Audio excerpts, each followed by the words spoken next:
माय मावल्यांनो, निवडणुकांचं बिगुल वाजलेलं आहे. प्रचाराची रणधुमाळी सुरू आहे. आरोप प्रत्यारोपांच्या फैरी चालू आहेत. एकीकडे महाविकास आघाडीचा प्रत्येक उमेदवार आम्ही सत्तेत आल्यावर काय करणार आहोत, आमचा विकासाचा अजेंडा काय आहे हे आम्ही बोलण्याचा प्रयत्न करत आहोत. अभी अभी यहाँ पर कांग्रेस के एमपी साहब ने अपनी भूमिका रखी थी और अपनी भूमिका रखते समय उन्होंने किस तरह से पृथ्वीराज बाबा यहाँ के सबसे बेहतर प्रत्याशी हो सकते हैं इसके बारे में अपनी राय रखी, अपनी बात रखी. आपण एकीकडे महाविकास आघाडी काय काय करू शकते आणि काय नाही करू शकत हे आपण सांगत आहोत, तर दुसरीकडे जे महायुतीचे जे लोक आहेत ते मात्र मतदारांना धमकावण्याचा प्रयत्न करत आहेत. काल एक धमकीचा व्हिडिओ आपल्यापर्यंत पोहोचला असेल. कोल्हापूरचे खासदार धनंजय महाडिक यांचा धमकीचा व्हिडिओ. काय धमकी आहे ती? धमकी अशी आहे की जर काँग्रेसच्या रॅलीमध्ये बायका दिसल्या, जर काँग्रेसच्या रॅलीमध्ये बायका दिसल्या तर त्यांचे फोटो काढा, त्यांचे व्हिडिओ रेकॉर्ड करा, आमच्याकडे पाठवा. म्हणजे कुणाकडे? भाजपवाल्यांकडे. भाजपवाल्यांकडे व्हिडिओ काढून पाठवा, मग आम्ही बघतो त्यांचं काय करायचंय ते. काय धमकी देतोय माणूस. मग आम्ही बघतो त्यांचं काय करायचंय ते. पैसे आमच्याकडून घेतले आणि रॅलीत त्यांच्या जातात का, असं म्हणतात धनंजय महाडिक. माया हो, नीट विचार करा. पैसे आमच्याकडून घेतले असं जेव्हा धनंजय महाडिक म्हणतात, काही धनंजय महाडिकांनी किंवा भाजपच्या नेत्यांनी त्यांच्या बापजाद्याची प्रॉपर्टी विकून पैसे दिले का आपल्याला? काय देवेंद्र फडणवीसांनी रेशीम बागेतला बंगला विकून पैसे दिले? काय एकनाथ शिंदेनी तापोळ्याची जमीन विकून पैसे दिले? कुठले पैसे दिले हे? अरे पैसे आमच्याच महाराष्ट्राच्या लोकांच्या टॅक्सचे पैसे होते, पैसे आमचेच जीएसटीचे पैसे होते, आमचेच पैसे आम्हाला मिळाले. त्यात यांचं काय योगदान आहे? सरकारी योजनेंवर अशा काही पद्धतीने मिरासदारी करत आहेत जणू काय यांच्या बापजाद्याच्या प्रॉपर्टीतनं हे भंडारा आणि कंदुरी उधळायला लागले. काय भाषा आहे यांची? बायकांना धमकावतात योजनेच्या नावावर. याचा अर्थ स्पष्ट आहे की ते जे योजना काढतात ती योजना इथल्या महिलांच्या सक्षमीकरणासाठी काढत नाहीत. ती योजना इथल्या महिलांना मतांचं आमिष दाखवण्यासाठी. हा एका अर्थाने आपला अपमान आहे. तुम्ही विचार करा माया हो, तुम्ही सगळ्या माझ्यापेक्षा ज्येष्ठ आहात, श्रेष्ठ आहात, वयानं, ज्ञानानं, अनुभवानं मोठे आहात. तुमच्या सगळ्यांची लग्न होताना तुमच्या बापानं, तुमच्या भावानं तुमच्यासाठी खर्च केला, माझ्यासाठी पण खर्च केला. माझ्या घरी तर माझे वडील वारले, आम्ही कोरडवाहू शेतात शेतकरी माणसं. माझ्या मामाने आमच्यासाठी खर्च केला. मी मामाकडे राहून शिकले, मामानेच शिक्षण केलं, मामानेच लग्न लावून दिलं, मामानेच सगळं केलं. आता जर मामाने सगळं केलं, तुमच्यासाठी केलं, तुमच्या बापाने, तुमच्या भावाने केलं, ऐपतीनुसार केलं, आपापल्या क्षमतेनुसार केलं, कुणी 10 तोळे सोनं घातलं, कुणी 15 तोळे सोनं घातलं, कुणी कुकर दिला, मिक्सर दिला, कुणी टीव्ही दिला, फ्रीज दिला, कुणी सोफा दिला, खुर्ची दिली. तुमच्या भावानं लग्नाच्या रुखवतात किंवा लग्नाच्या मांडवाला, स्वागताच्या कमानीला बॅनर लावला का? लाडक्या बहिणीला मिक्सर दिला, लाडक्या बहिणीला 700 रुपयाचा कुकर दिला, लाडक्या बहिणीला 10,000चा टीव्ही दिला, लाडक्या बहिणीला 25,000चा फ्रीज दिला. लावला बॅनर? नाही लावला. कधीही आपल्या भावांनी बॅनर लावला नाही. कधी कधी असं झालं की दैव दुर्विलासाने बहिणीवर काही संकट आलं, अडचण आली, तर बहिणीच्या लेकीला सुद्धा उजवून दिलं भावांनी. बहिणीच्या लेकींची शिक्षण केली. बॅनर लावले का माय? नाही. कधी कधी भाऊ आपल्याला भेटायला आला, आपण कधीतरी भावाला सांगितलं, दादा तुझ्या दाजीची लय गळगळ चालली बघ, हे बघ, दाजीचा उसका नाही त्या भाजपच्या लोकांनी उचलला नाही ना, काय नाही, नुसतं राजकारण केलं बघ. दाजीची नोकरी गेली, सगळे तिकडचे उद्योग सगळे तिकडे गुजरात इकडे तिकडे पळाले. दाजीच्या हाताला काम नाही, पोराचं शिक्षण राहिले, पोरगीले आजारी पडली, पैसे नाहीत हातात. दादानं सासूला न कळता, दिराला न कळता, जावला न कळता आपल्या हातात गुपचूप 10-5 हजार घातले असतील. घातले का नाही माय? भावानं घातले पैसे. पण भावानं कधी 10-5 हजार रुपये दिले? बस स्टँडला जाऊन बॅनर लावला का? लाडक्या बहिणीच्या सासरी जाऊन 10,000 रुपये देऊन आलो. लावला का बॅनर? नाही लावला. का बॅनर लावला नाही? बॅनर लावला नाही कारण भावाला बहिणीच्या नात्याची मर्यादा कळली. बॅनर लावला नाही कारण तो आपला सख्खा भाऊ होता. बॅनर लावला नाही कारण भावाने कधीच बहिणीच्या गरिबीची टिंगल उडवली नाही. बरोबर आहे? हे साले 1500 टिकल्या देतय आणि 20-20 लाखाची बॅनरबाजी करतय. ही भाऊ आहे होय? हे असलं भाऊ असते ती? 1500 टिकल्या देतय, 20-20 लाखाची जाहिरातबाजी करतय. ही काय भाऊ असते असला? आमचा भाऊ तर कधी बॅनर लावत नव्हता. बरं, दुसरी गोष्ट माया हो, तुम्ही तुमच्या भावाला राखी कधीपासून बांधता माय? लहानपणापासून, जन्मापासून बांधतो आपण, है की नाही? माझी लेक तर खूप छोटी, तिला हातात ताट पण घ्यायला यायचं नाही, तर मी तिच्या हातात ताट धरायची आणि तिला कसं ओवाळायचं ते शिकवायची. आमचा बिट्टू 1.5 वर्षाचा असल्यापासून आमची कब्बू त्याला ओवाळते. आता लहानपणापासून आपण आपल्या भावांना ओवाळलं. मला सांगा, एकनाथ शिंदेचं वय किती? 60च्या पुढं. फडणवीसांचं वय दिसत नाही. वहिनी आमची अमृता वहिनी जास्त काळजी घेते, जरा काजू बदाम मिल्कशेक वगैरे, पण तरी बी आरामात 60च्या आसपासच. दादाचं बी वय तेवढंच. माया हो, तुम्ही विचार करा, एकनाथ शिंदेजी तिकडं मुंबईत रिक्षा चालवायला आले, मग शाखा प्रमुख झाले, मग विभाग प्रमुख झाले, मग नगरसेवक म्हणून निवडून आले, मग गटनेते झाले, आमदार झाले, महापौर झाले, नगर विकास मंत्री झाले. बहीण आठवली का? एकदा. एवढ्या वर्षात देवेंद्र फडणवीसला बहीण आठवली का? आमच्या अमृता वहिनीला किती वेळा, किती काय काय, कुठले कुठले कॉन्सर्ट, काय काय काय काय करून, काय काय फिरून आणलं. बँकेपासूनच करिअर ते कुठपर्यंत करिअर नेलं. भाऊजाईचं नेलं की नाही? आपलं ननंद भाऊजाईचं भांडण, भाऊजाईचं कर म्हणजे अमृता वहिनींचं करिअर एवढं मोठं, त्यांनी मोठं मोठं करिअर केलं.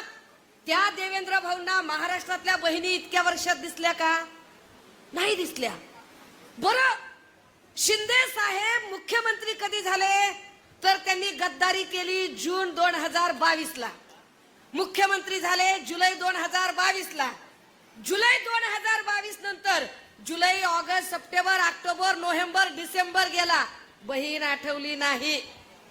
2023 उजळलं. जानेवारी, फेब्रुवारी, मार्च, एप्रिल, मे, जून, जुलै, ऑगस्ट, सप्टेंबर, ऑक्टोबर, नोव्हेंबर, डिसेंबर, बहीण आठवली नाही.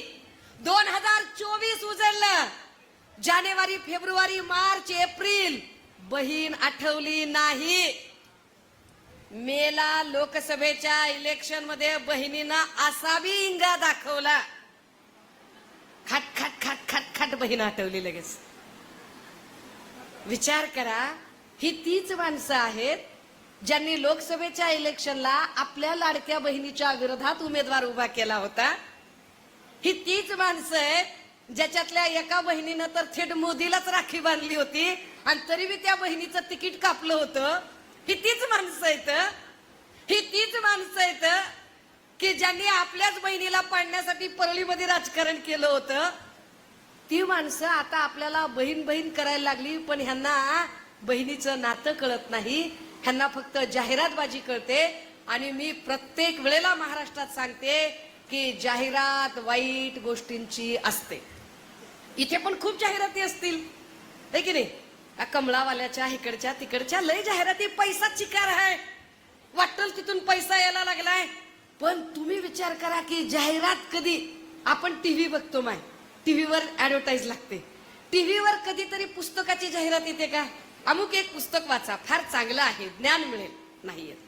टीव्हीवर योगाची जाहिरात येते, नाही. तुम्ही जेव्हा नेटफ्लिक्स, अमेझॉनवर पिक्चर बघता, दुधाची, तुपाची, बदामाची, काजूची, मनुक्याची ऍडव्हर्टाईज येते, नाही. तब्येतीला चांगलं असताना पण जाहिरात येत नाही. त्याची जाहिरात कशाची येते? जंगली रमी पे आओ ना महाराज. जाहिरात कशाची येते? खूप जमेगा रंग जब मिल बैठेंगे तीन यार, आप मैं और बैक पाइपर सोडा प्या. जाहिरात कशाची असते? बोलो जुबा केसरी. जाहिरात वाईट गोष्टींची असते. तुम्ही टीव्ही लावला की सारख्या भाजपच्या, शिंदेच्या, फडणवीसच्या जाहिराती दिसतात, कारण हे वाईट विचारांचे लोक आहेत. वाईट विचारांच्या लोकांना वारंवार जाहिराती कराव्या लागतात. यांना सांगावं लागतंय सारखं. बघा बघा, ओरिजिनल माणसाला सांगावं लागत नाही. ओरिजिनल माणसांना बोलायची गरज पडत नाही. मराठीत एक अतिशय चांगली म्हण आहे, बाटगा आधी कडवा असतो. जे ओरिजिनल असतात त्यांना बोलायची गरज पडत नाही. बाबा काहीच बोलत नाही, बाबा एकदम शांत. बाबांना माहिती आहे की आपण बोलायची गरज नाही, कारण कराडची जनता इतकी साक्षर आहे, इतकी सजग आहे, इतकी सुजान आहे की कराडच्या जनतेला हे पक्क माहिती आहे की इथे जातीवाद चालत नाही, इथे जात आणि धर्माचा वाद चालत नाही. हे कोयनेच्या संगमावर वसलेलं, हे प्रीती संगमावर वसलेलं गाव, या गावाला आदरणीय यशवंतराव चव्हाण साहेबांपासूनचा वारसा आहे. ज्या यशवंतराव चव्हाण साहेबांनी अत्यंत सभ्य आणि सुसंस्कृत राजकारण केलं, ज्या यशवंतराव चव्हाण साहेबांनी कधीही आपल्या भाषेचा तोल ढळू दिला नाही, ज्या यशवंतराव चव्हाण साहेबांनी कधीही कुठल्या महिलेचा तर सोडा, कधी एखाद्या पुरुषाला सुद्धा ते टाकून बोलले नाही, कधीही आपला चुकीचा शब्द ज्यांच्या तोंडातून गेला नाही, त्या अत्यंत सभ्य, सुसंस्कृत आणि सज्जन अशा राजकारणाचा वारसा या प्रीती संगम काठावर वसलेल्या या कराड नगरीला आहे. आणि त्या वारशाला साजेसं नेतृत्व म्हणजे बाबांचं नेतृत्व आहे. पण सध्या अडचण अशी होतीये की या सगळ्या राजकारणाला रसातळाला नेऊन पोचवण्याचं काम हे या राज्याला लाभलेला सगळ्यात वर्स्ट गृहमंत्री, सगळ्यात फेल नापास गृहमंत्री त्या देवेंद्र फडणवीसांनी केलं. राजकारण इतक्या वाईट पातळीला कधीही गेलं नव्हतं माया हो. तुम्ही विचार करा, तिकडे तो एक अब्दुल सत्तार जो खासदार, संसद रत्न असणाऱ्या सुप्रियाताईंबद्दल वाह्यातपणे बोलतो, आणि देवेंद्र फडणवीसांची साधी जीभ उचलत नाही त्यावर बोलायची. इकडे काही वाचाळ शिंदे गटाचे लोक आहेत जे माझ्या संबंधाने काही बोलले, आणि महाराष्ट्रातल्या एकाही पोलीस स्टेशनच्या एकाही पोलीस अधिकाऱ्याने हिम्मत दाखवली नाही की आपण पोलीस कंप्लेंट लिहिली पाहिजे. इतका पोलिसांवर दबाव आहे. प्रचार सुरू झाला, नगरमध्ये प्रचार सुरू झाला. संगमनेरच्या प्रचारामध्ये काँग्रेसचे नेते सन्माननीय बाळासाहेब थोरात यांच्या कन्या प्रचारात बोलायला उभ्या राहिल्या. बाईने राजकारणात आलेलं या लोकांना चालत नाही, बाईने डोकं लावलेलं यांना चालत नाही. बाईने म्हणजे जिच्या हाती पाळण्याची दोरी ती जगाचा उद्धार करी, म्हणजे काय, तिने फक्त पाळण्याच्या दोऱ्या हातात घ्यायच्या. तिने या राजसत्तेच्या, कुटुंब सत्तेच्या, अर्थसत्तेच्या दोऱ्याच तिच्या हातात नसल्या पाहिजेत, अशी मानसिकता असणारी ही माणसं जयश्री थोरातांबद्दल काय गलिच्छ भाषा या लोकांनी वापरली. इतक्या वाईट पद्धतीने त्या जयश्री थोरातांना ते बोलले. जयश्री थोरात आपल्या सगळ्यांची बहीण आहे, आपली लेकबाळ आहे. आज तिला बोलले, उद्या आपल्याला बोलू शकतात. काय जयश्री थोरातांबद्दल ते बोलले? ती बिचारी प्रचारामध्ये सांगते, ती प्रचारामध्ये बोलते की माझा बाप बाप माणूस आहे. कुणालाही आपला बाप हिरो वाटतो, कुणालाही हिरो वाटतो, प्रत्येकाला वाटतो. तो सहज माणूस बोलतो की माझा बाप बाप माणूस आहे, माझा बाप बाप आहे सगळ्यांचा. आम्हाला इथे वाटतं, आम्ही जेव्हा पृथ्वीराज बाबांकडे बघतो तेव्हा बाबांकडे बघून आम्हाला आमचं पितृतुल्य व्यक्तित्व भेटल्यासारखं वाटतं. त्यांनी ओळख करून दिल्यावर मला लगेच असं वाटलं की नाही, मी चव्हाण काकूंच्या पाया पडलं पाहिजे, आशीर्वाद घेतला पाहिजे. बाप माणूस आहे एवढंच म्हणाली जयश्री थोरात की तो बाप माणूस आहे आमच्यासाठी. काय बोलावं त्या विखेच्या मंचावरच्या लोकांनी, काय बोलावं भाजपच्या लोकांनी की कसा बाप झाला तो, त्याला पोरच कशी झाली, तुला बी पोरं कशी झाली म्हणे. काय भाषा आहे, काय गलिच्छपणा आहे हा. हा गलिच्छपणा याआधी महाराष्ट्रात कधीही घडला नव्हता. ही गलिच्छ भाषा महाराष्ट्राने याच्या आधी कधीही बघितली नव्हती. ती गलिच्छ भाषा रुजवली ती देवेंद्र फडणवीसांनी रुजवली. या महाराष्ट्राचं राजकारण याच्या आधी कधीही इतकं अस्थिर झालं नव्हतं. ते महाराष्ट्राचं राजकारण अस्थिर केलं ते देवेंद्र फडणवीसांनी. या महाराष्ट्रामध्ये माया हो, तुम्ही विचार करा की कधी काळी खून पडत असेल, हत्या मारामारी होत असेल, पण कुणीतरी कुणाला अंधारात कुठंतरी सुपारी द्यायचं, निर्जन ठिकाणी खून पडायची, इथपर्यंत ठीक होतं. पण मागच्या 2.5 वर्षात आपण बघतोय फेसबुक लाईव्ह करून मारताहेत. बाबा सिद्दकी सारख्या माणसाला गजबजलेल्या ठिकाणी, ज्याला वाय दर्जाची सुरक्षा असणाऱ्या माणसाला ठ्या ठ्या ठ्या गोळ्या घातल्या आणि पोलीस स्टेशन मध्ये गोळ्या घालतात. पोलीस काही करू शकत नाहीत, गृहमंत्री काहीच करू शकत नाही. त्या गृहमंत्र्यांचा पुन्हा त्यांची एक स्क्वॉड आहे, बार्किंग स्क्वॉड आहे त्यांच्याकडे. त्या बार्किंग स्क्वॉड मधली तिकडची कोकणातली चिल्लर ती खळखळ खळखळ खळखळ करत राहते आणि मग ते बोलत राहतात. ते कधी पोलिसांच्या बायकोबद्दल बोलतात, ते कधी इथल्या महिलांबद्दल बोलतात. हा सगळा महिलांचा अपमान करण्याची परंपरा इथं कुणी घालून दिली ती देवेंद्र फडणवीसांनी. आता देवेंद्र फडणवीसांची नजर कराडवर आहे. देवेंद्र फडणवीसांनी अख्खा महाराष्ट्र नासवून टाकला, अख्ख्या महाराष्ट्राचं वाटोळं केलं, अख्ख्या महाराष्ट्राच्या राजकीय संस्कृतीचा खाना खराबा केला. आता देवेंद्र फडणवीसांची ती अत्यंत वाईट नजर आपल्या कराडवर पडली. जे कराड सभ्य आहे, सुसंस्कृत आहे, सज्जन आहे, जे कराड जातपात विरहित वागणार आहे, जे कराड सभ्य आहे, अशा कराडवर नजर पडली आणि या कराडला गिळंकृत करण्यासाठी एक माणूस उभा केला. अतुल भोसले काहीतरी नाव आहे, आपल्याला काही त्यात खोलात जायचं नाही. कुछ लोगों को हम गिनतेच नाही, सोडून द्या. कारण हे सगळे पपेट आहेत, लक्षात घ्या. मी का बोलत नाही यांच्याबद्दल, हे पपेट आहेत, हे मोहरे आहेत, हे बाहुले आहेत, या सगळ्या कळसूत्री बाहुल्या आहेत. कळसूत्री बाहुल्या हलवणारा सूत्रधार आहेत देवेंद्र फडणवीस. ज्या देवेंद्र फडणवीसांचा हेतू कराड नासवण्याचा आहे आणि जे देवेंद्र फडणवीसांची इच्छा आहे की अतुल भोसलेला फक्त पुढे करायचंय, पण कराडमध्ये धार्मिक दंगली उसळल्या पाहिजेत, कराडमध्ये जातीपातीचं राजकारण तयार झालं पाहिजे. जी महिलांच्या बद्दल हीन भाषा वापरली जाते इतर ठिकाणी, तशीच भाषा वापरणाऱ्या मुजोर लोकांना ताकद द्यायची, ती पद्धत त्यांना इथे आणायची आहे. ती पद्धत हाणून पाडण्यासाठी एक निर्णय घेण्यासाठी म्हणून आपण एकत्र आलोय. आपण एकत्र येण्याचं काय कारण की आपण कराडची संस्कृती हरवू देणार नाही. कितीही भाजपच्या उमेदवाराने, मी मगाचपासून फीडबॅक घेते. मगाशी कोणीतरी आमचे उपजिल्हा प्रमुख भेटले आणि उपजिल्हा प्रमुखांना म्हटलं कसं आहे वातावरण. ते म्हणाले ताई वातावरण फार चांगलं आहे, सगळे बाबांच्या पाठीशी आहेत, पण समोरचा उमेदवार पैसे प्रचंड ओततोय. तर म्हटलं हा पैसे ओततोय, अरे पण आपले बाबा तर मुख्यमंत्री होते. ते म्हणे बाबा सरळ मार्गी मुख्यमंत्री होते हो, बाबाला काय घोटाळे आणि भ्रष्टाचार करायचं कळतंय. बाबा साधे मुख्यमंत्री, सरळ मुख्यमंत्री. घोटाळे आणि भ्रष्टाचार आणि पैसा कसा पेरायचा असते ती देवेंद्रजींना विचारा. याचा अर्थ स्पष्ट आहे की मुख्यमंत्री असलेला माणूस जिथे शांत आहे तिथं 2 वेळा पडलेला माणूस एवढ्या पैशावर उड्या मारतो कशा काय.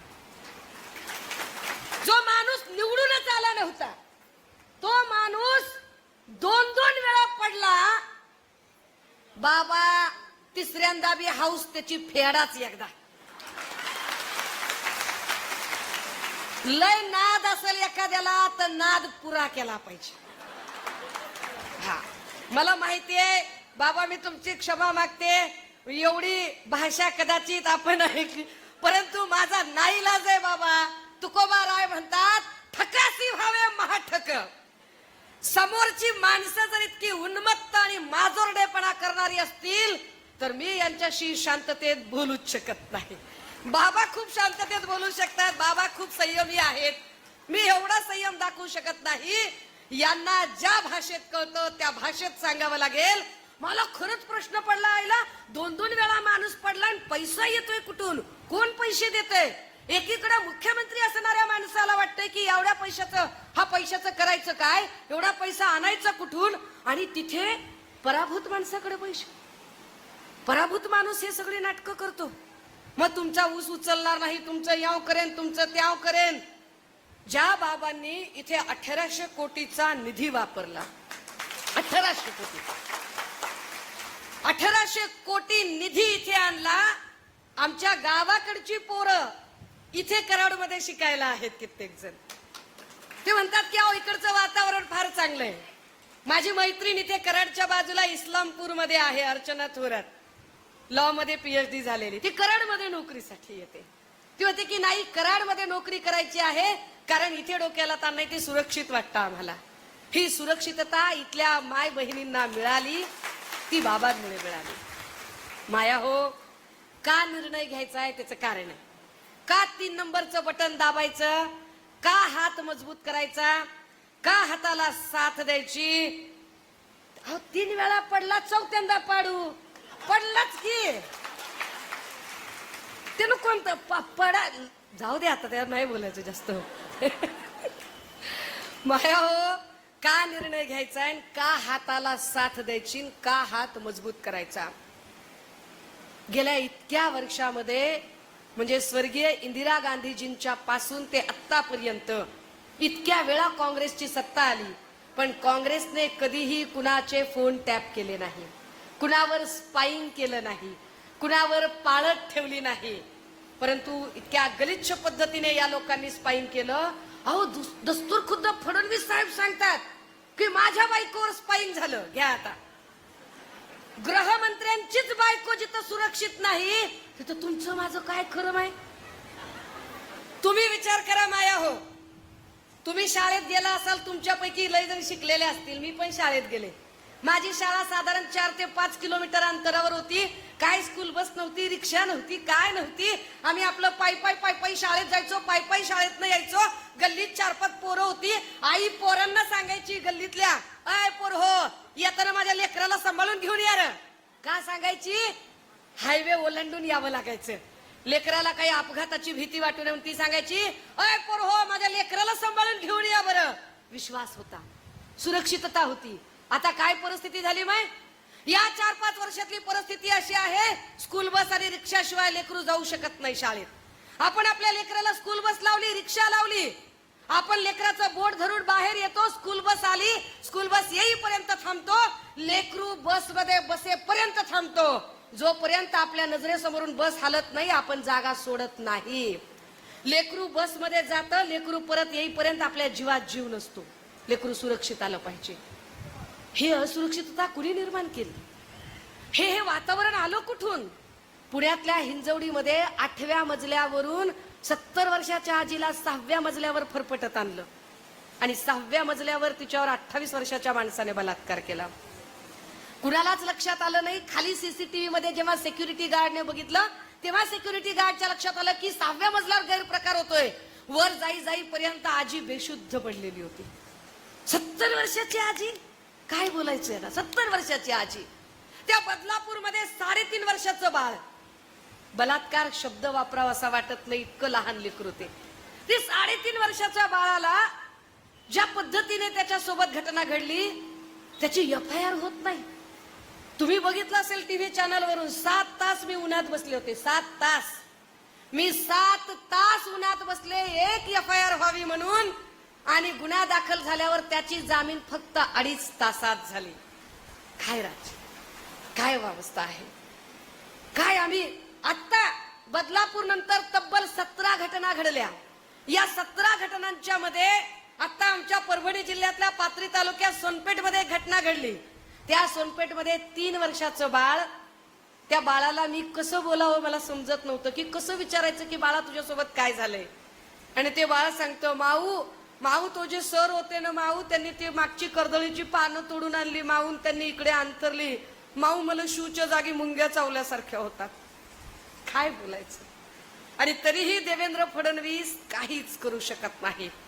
माया हो, कराडची जागा ही फक्त एका आमदाराला निवडून आणण्याची जागा म्हणून मी बघत नाही. कराडची जागा ही महाराष्ट्राचं नेतृत्व करणारी जागा म्हणून मी बघते.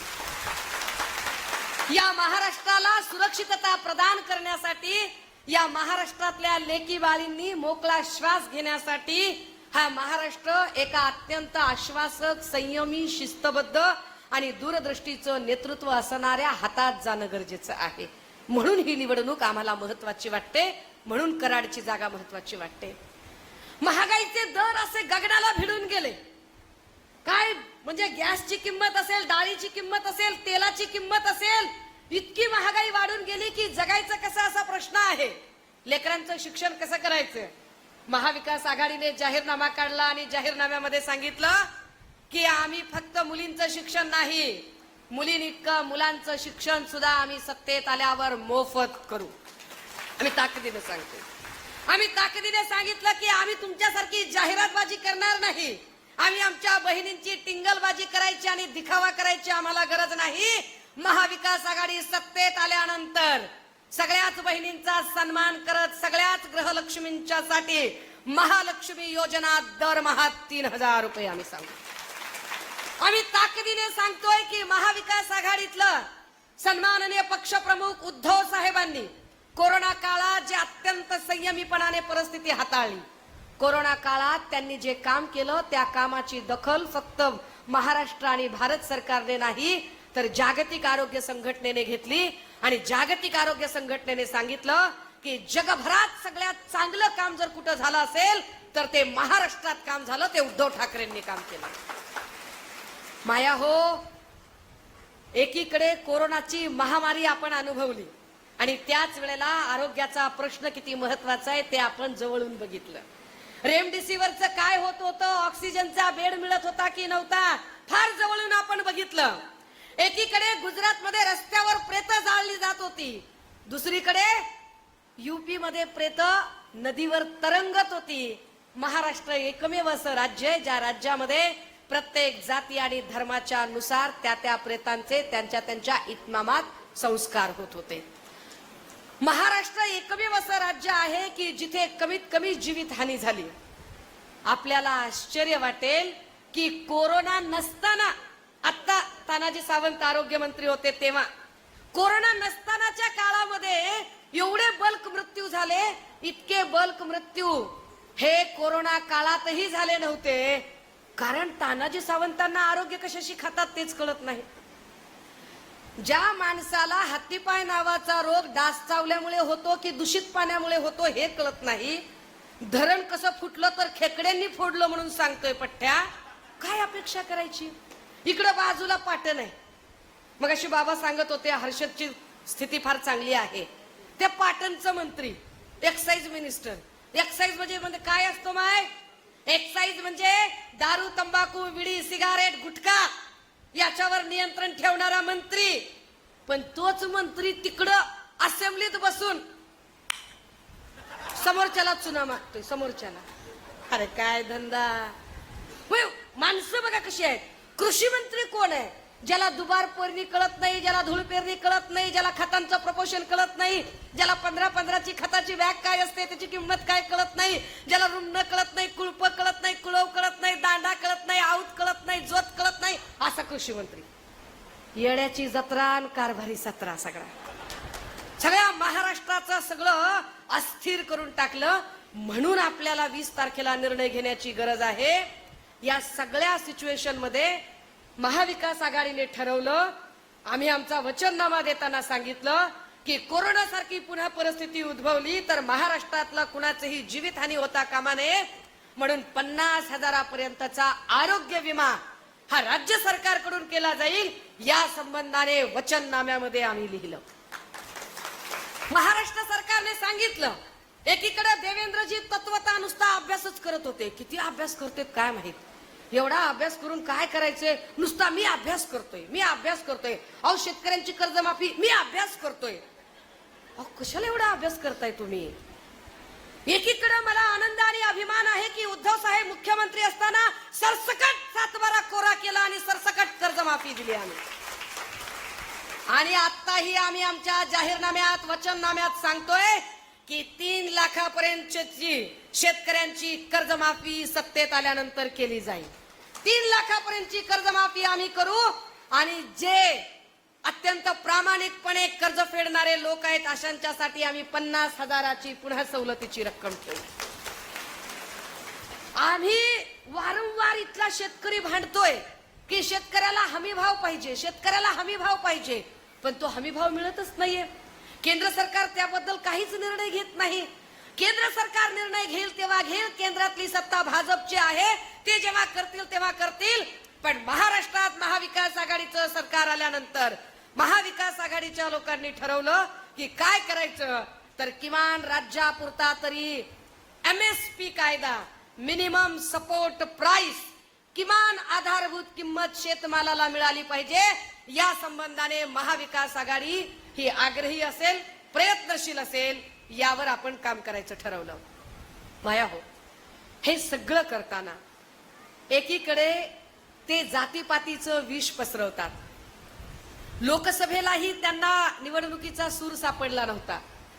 लोकसभेलाही ते जात आणि धर्मावरच बोलत राहिले आणि लोक त्यांना विकासावर प्रश्न विचारत राहिले. आताही त्यांची अडचण तेच आहे. त्यांना वाटलं की आपण लाडकी बहीण करून काहीतरी उपकार केल्याची भावना दाखवू, पण हा महाराष्ट्र आहे, महाराष्ट्राने ते स्वीकारलं नाही. महाराष्ट्राने त्यांना असं झुरळासारखं बाजूला केलं की चल 1500ने आमचं मत विकणारी आम्ही माणसं नाही हो, तू काय विकत घ्यायला निघालास काय बेटे? आम्हाला विकत नाही आम्ही आशाने. मग त्यांना आता दुसरं नरेटिव्ह काढावं लागतंय, कटेंगे बटेंगेच. हाय कटेंगे बटेंगे काही नसतंय. ह्यांना विकासावर बोलता येत नाही, यांच्याकडे सांगायला मुद्दे नाहीत. आम्ही जसे ठोक ठोक ठोक आमची कामं सांगतोय अशी ठोक ठोक ठोक कामं हे सांगू शकत नाहीत, म्हणून यांना कटेंगे बटेंगे करायला लागतंय. पण आपण सगळ्या जणी तशी कराडमध्ये कधी कुणाची जात विचारली नाही. आणि महाराष्ट्राला तर म्हणजे फुले, शाहू, आंबेडकर, छत्रपती शाहू महाराज, छत्रपती शिवाजी महाराज या सगळ्यांचा वसा वारसा लाभलेला आहे. इथल्या 18 पगड जाती गुण्या गोविंदाने नांदलेल्या आहेत. त्यामुळे आपण सगळ्यांनी हा प्रण केलेला आहे की ते कितीही निवडणुकीला दर 2 दिवसांनी एका वेगवेगळ्या ट्रॅकवर आणायचा प्रयत्न करत असले तरी आपण आपल्या महागाईच्या, विकासाच्या, महिला सुरक्षेच्या मुद्द्यांवर ठाम राहायचंय. हम ना कटेंगे, हम ना बटेंगे, हम ना हटेंगे, हम डटेंगे, हम लड़ेंगे और हम जीतेंगे, जीत कर रहेंगे. की आम्ही जिंकणार आहोत आणि आम्हाला जिंकण्यासाठी तुमच्यासारख्या टॅक्टिक्स करायची गरज नाही, हे आपल्याला एकदा ठामपणे सगळ्यांना सांगावं लागेल. तुमच्या सगळ्यांनी जर एकजूट दाखवली तर काय एकजूट दाखवायची आहे? कारण मी पुन्हा जरा बरं का म्हणजे तुम्ही सगळ्या बायका बसलाय म्हणून तुम्हाला समजेल अशा भाषेत सांगायचा प्रयत्न करते.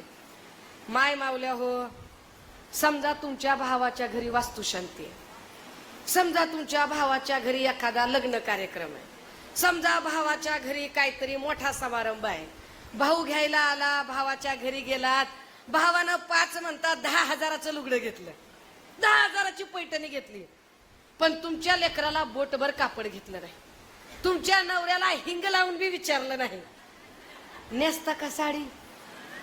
आय मागच्या हो, नेसता का साडी? हातवर करून सांगा, नेसता का? इकडच्या नेसता का साडी? नाही नेसत. काय सांगता? तुला काय एकटी वाटले का रे? संडीसाठी वाटले काय? शिरावर एवढा मोठा नवरा आहे, 2 लेकर आहेत की पोटाशी. माझ्या लेकराला बोटभर कापड घेत नाही, मलाच काय घेतोय 10,000चं म्हणता की नाही? मग तीच गत आहे.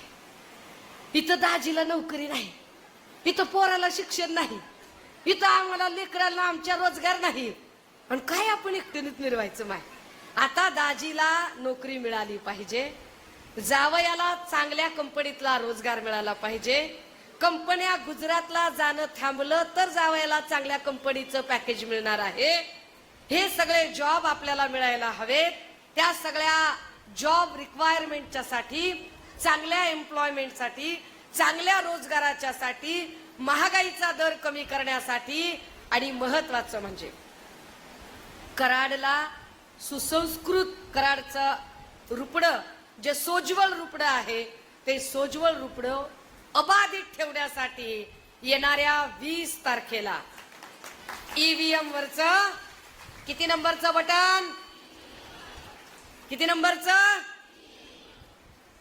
पळसाला पानं किती, बेल किती पानाचा, चुलीला दगड किती, ऋतू किती, माणसाच्या जगण्याच्या अवस्था किती, ईव्हीएमचं बटन किती,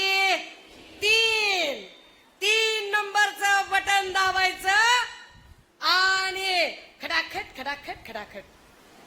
आपण त्यांच्यासारखी भाषा वापरू शकत नाही, पण हे लक्षात ठेवायचं, एक एक बटन दाबताना इथल्या डाळीचा भाव किती वाढला, डाळीचा भाव वाढतोस का, दाब बटन हाताचं, तेलाचा भाव वाढतोस का, दाब बटन हाताचं, बायानी शिव्या देतोस का, दाब बटन हाताचं, हे सांगायचं, ड्रगचा सगळा धुमाकूळ, दाब बटन हाताचं। हे झालं पाहिजे, लक्षात घ्या आणि घरी गेल्यावर सांगायचे दाजीली, मला माहिती आहे हे सगळं बोलायसाठी असतंय, पण दाजी तुमच्या मर्जी बगर काय बी करत नाही, तुम्ही जे सांगता तीच दाजी करताय, दुसरं काहीच करत नाही।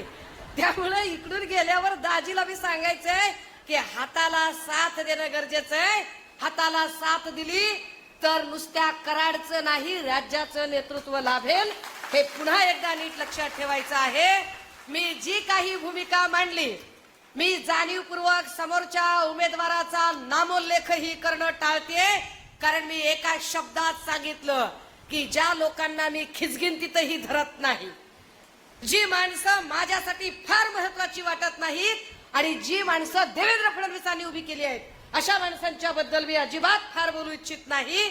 आम्हाला इथे कधीही कमळ चिखलात रुजत असतो, त्यांनी जातीपातीचा चिखल केला, आपल्याकडे चिखल होऊ शकत नाही, आपल्याकडे सखल भाग आहे, सुपीक भाग आहे, त्यामुळे आपल्याकडे हाताला साथ देऊया। कुणाच्याही भावना दुखावण्याचा माझा अजिबात हेतू नव्हता, तरी सुद्धा माझ्या बोलण्याने कुणाला वाईट वंगाळ वाटलं असेल, उपमर्द झाला असेल, चुकून माकून कुणाच्या भावना दुखावल्या गेल्या असतील, तर अशा सगळ्यांची, अशापैकी एकाची सुद्धा माफी मागणार नाही। आपण असेच आहोत, आधी बोलायचं आणि पुन्हा माफी मागायची ह्याला काही अर्थ नाही।